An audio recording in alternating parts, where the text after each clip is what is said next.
Danny entered a room, you knew he was there. His goal was always to make other people laugh. I've been talking to Marilyn Hayward for the past 5 months about her son. She wants to find out the truth about how he died. He was a good man in so many ways. This is where it all started to end for Danny. He was stopped by the police right here at this spot. It was a routine stop over a burnt-out brake light, less than a block from his home. When police ran his name, it was flagged for an unpaid fine for driving without insurance in 2019. He was arrested and taken to the Edmonton Remand Centre. In messages to his mother from the back of the cruiser, he said it was just the normal process for people who don't pay this type of fine, and sent a photo of the jail's bay door. I promised him somehow or other we would get this fine paid, and it got paid at 3 o'clock the next day.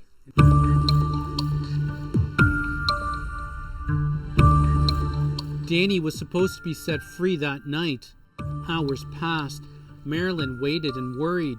She called the jail. No one answered.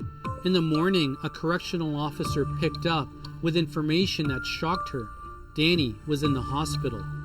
I asked him what happened, and he says, I'm going to read to you from the logbook.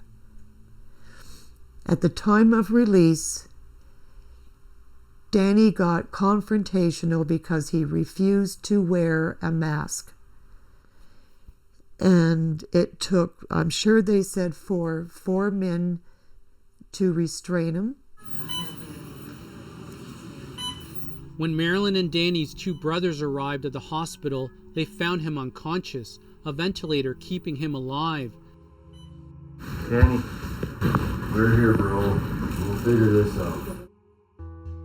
An audio recording by one of Danny's brothers captured the family's shock, horror, and confusion over his wounds. This is even worse than I thought it was going to be, man.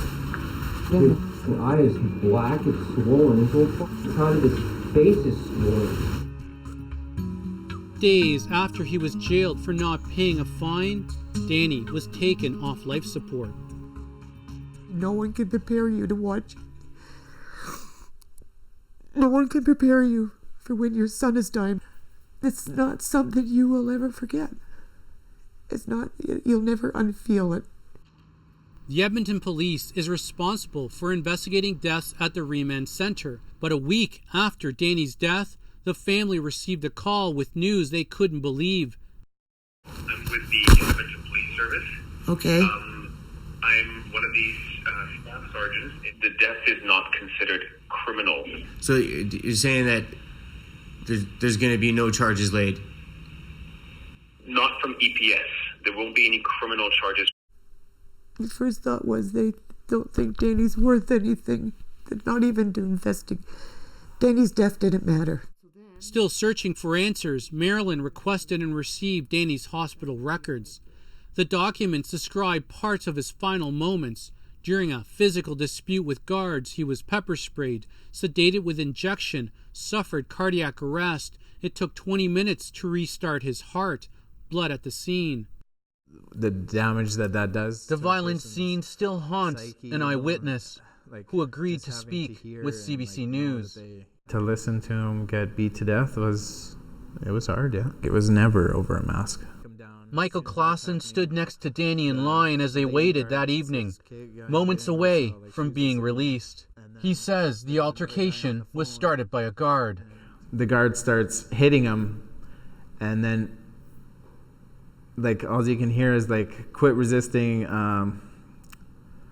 put your hands behind your back. Clausen says he and other inmates were herded into a cell out of the way. He saw other guards swarm Danny. We can just hear him piling on him, saying, please help me. And then it turns into, please help me, I can't breathe. Please help me breathe, I can't breathe. And then he just goes quiet after he says, I can't breathe. Yeah, did the Edmonton police reach out to you at all? No, not at all. But a major piece of information was still missing. an official record of how and why Danny died. So I'm on the way to see Marilyn. She's finally received the final autopsy report in the mail. She's been waiting for it for a long time, and she's hoping it will give her some straight answers. When this came in the mail, I didn't even want to open it for a while. I really didn't. And so that I knew I had to. The autopsy report said the way jail guards restrained Danny led to his fatal brain injury. It happened as he lay on the floor in a prone position, his hands cuffed behind his back, with guards using force to subdue him. His heart stopped, and then his brain starved from reduced flow of blood and oxygen. The conclusion, accidental death. The beating was no accident. To say accidental death is taking everything, is taking responsibility away from who needs to be responsible for this. The conclusion more aptly would have been it was a homicide, because it was human action that caused the death. Engel says Edmonton police often fall short investigating cases involving inmate victims of guards. That is just infuriating that the police would say, well, the medical examiner says accidental death, our job is done. That's abdication of responsibility. Edmonton police declined our interview request, but we still had questions about Danny's death. I'm a reporter with CBC News, and I'm here to speak to someone about the death of Daniel Robinson, Staff Sergeant. You'd have to go through public relations, media relations. In an emailed statement, police said they did a thorough investigation. As for the guards involved, the Solicitor General of Alberta, which oversees the Remand Centre, declined to tell CBC News whether any of the guards faced disciplinary action. But Marilyn says she's not done the fight. She hired a top civil lawyer to file a lawsuit.